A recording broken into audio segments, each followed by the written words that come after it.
Hi, first graders. Welcome back to a new week of Ready Gen mini lessons.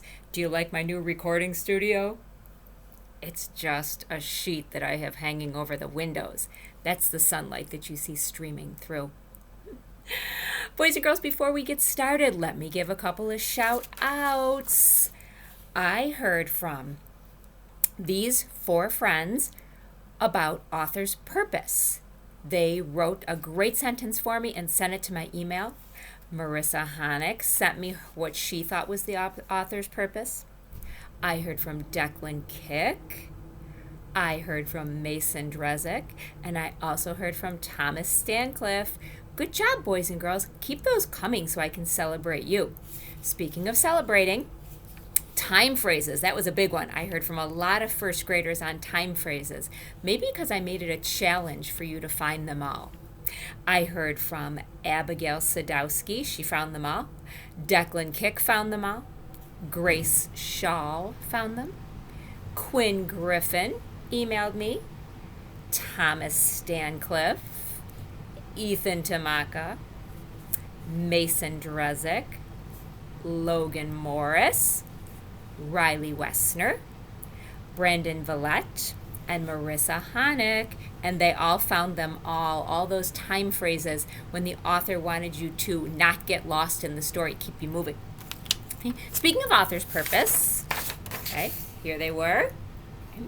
Most of you said the author's purpose was to entertain, and I also had some people tell me to inform, and both of those would be correct, so good job. All right, let's continue on with our Ready Gen learning, and we are in Unit 4, and you remember that Unit 4 is called Planting for the Future. And so far we've done that with Arbor Day Square and The Family Tree. Both of those books were fiction books. Today we're going to switch it up a little bit. The book that I have for you today is called The Life Cycle of an Apple Tree. And this is a nonfiction selection. It's informative text. So right away, you know that you are going to learn something. So what do you think the author's purpose will be for this book if it's informational text, right? Inform. And already you're thinking about what you're going to learn about.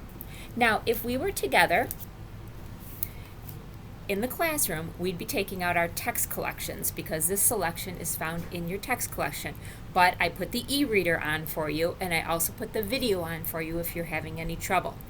Today, I want you to listen to that whole story. It's pages 42 to 55. It's not long. There's not a lot of text on every page, but there's a lot of information. Listen and enjoy. Listen for some new words, too. Or maybe you already own these words. Okay. Listen for cycle. Cycle is something that goes round and round, and it continues a cycle. Listen for sunlight.